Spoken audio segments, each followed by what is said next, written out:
Hey, what is going on, everybody? Welcome to Upkick MMA, episode 260. I am Brendan.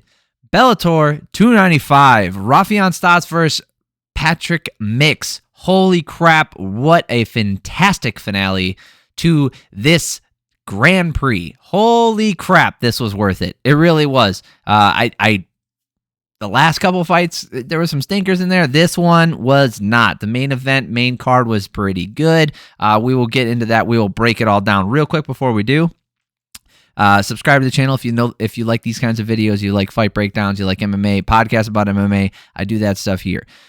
If you are looking for a certain fight on the card, timestamps are down below. Let's get right into it. Raufeon Stots taking... Okay. To be honest, this was one of my for sure. Like, if I would, there's very few times I've ever considered betting on MMA, just because there's so much uncertainty, and I work, I have a normal job, and I'd prefer not to just dump my money down the drain and give somebody else control. Right? I know there's odds and there's ways to do it, but anyway, this fight was one of those ones where I was like, I think I know who's gonna win this one. I just felt like Mix had so many more ways to win, and he did. He got it done. We'll watch it here. There were some nice shots, from Stots early with the low leg kick. That was nice. Some nice jabs from Stots.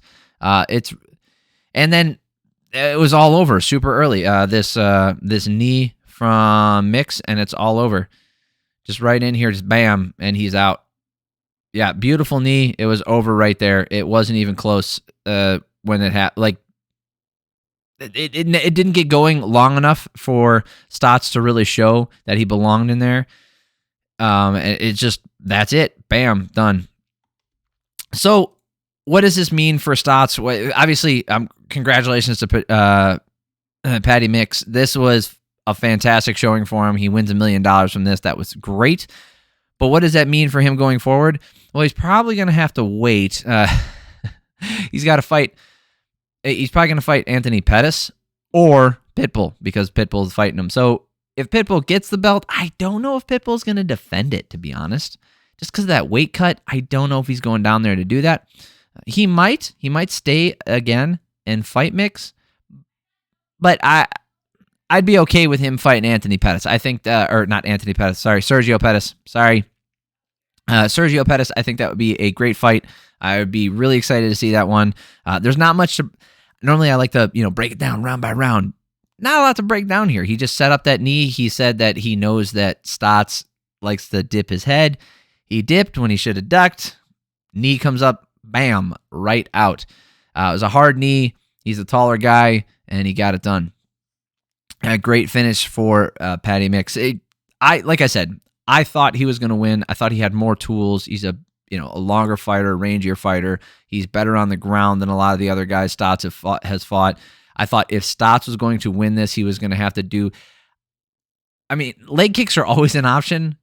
In my game plans, in my head for fighters, how are they going to win this? Unless it's Edson Barbosa or Justin Gaethje or something. Usually I'm not thinking, leg kicks. Leg kicks are going to be how they win. But it's always an option. So obviously with that first leg kick that he landed, I'm like, this could work. And then with the jab, I was like, he's going to make it like a nice boxing match, and bam, all done. So maybe if he had landed like a hard overhand right and put Mix on Queer Street or something, we could deal with it, but that's just not what happened. Good win for Mix. All right, Ilima-Lei Macfarlane taking Kana Watanabe. You guys could probably skip this one. Yeah. We'll break it down. We'll go through it and give a scorecard. I don't think the judges got this one right, but there wasn't that much to score, so it's kind of on everybody else. Macfarlane landed a nice right hand, so that was her key to victory here in this first round. She just landed a 1-2. She Watanabe ends up getting a takedown and a mount, but lost position going for an armbar. I always find it weird in MMA that the armbar is so risky, because a lot of these guys aren't great at transitioning from the armbar to anything else, right? They throw up the armbar, and then they'll lose position. Like that was their attempt, was the armbar, and they weren't thinking about anything else. So they lose position because of it. It's probably why you don't see a lot of people throwing it up anymore for this reason. I know there's a way to do it because obviously armbars land and people can use an armbar to get position, but I see so many times where people lose it. Macfarlane landing another right hand. Watanabe landing a couple rights, but they just don't have the same pop. She does get the takedown with 30 seconds left. Watanabe just did not have enough control in this round or enough damage to take that round. So clearly going to Macfarlane 10-9 for the first round. Second round here. Watanabe with the takedown along the fence. 4 minutes at the 4-minute mark. They get back up, but they get back down again. They get back up, they get back down again. Macfarlane spent the whole round on her back, not doing anything. 19-19. Oh, yeah, and the announcer strikes again. He's saying it's a tough round to call. What? Are you fucking high? What fight were you watching? That second round was hard to call? In what world, in what universe? No, it was easy to call. The damage that Macfarlane did from her back, when she was being smashed on the ground or when her back was against the cage, was not significant enough to outdo anything that Watanabe did. So, no, you're off your fucking rocker if you think that was a tough one to call. Second round was easy to call. Third round was a little bit harder. Watanabe in the clinch immediately, and she ends up working, gets a takedown again. Macfarlane is up, but Watanabe threw her right back down. And I mean through, so she landed damage with that throw. Watanabe getting back, she gets to the back, and then they stand up. Macfarlane just couldn't keep her off. I got to give that last round to Watanabe. She landed damage when she was in dominant positions, and Macfarlane landed pity-patty shots pretty much the entire time. Regardless of win or lose. So Macfarlane ends up getting this split decision. Both Derek Saul D'Amato and what's his name? Brian Minner. They gave this to Macfarlane 29-28, and then Derek clearly gave it 29-28 in favor of Watanabe. Also, there's some other people who gave it to Watanabe. It was close. It's not a robbery or anything like that. But regardless of win or lose, Macfarlane does not look like a title contender. She does not look like a challenger. She does not look like someone who should be fighting for a belt. Yet that's who she called out, right? That's who she called out was Liz Carmouche. And to be honest, that she's probably going to get it. She's probably going to get the title shot because of this.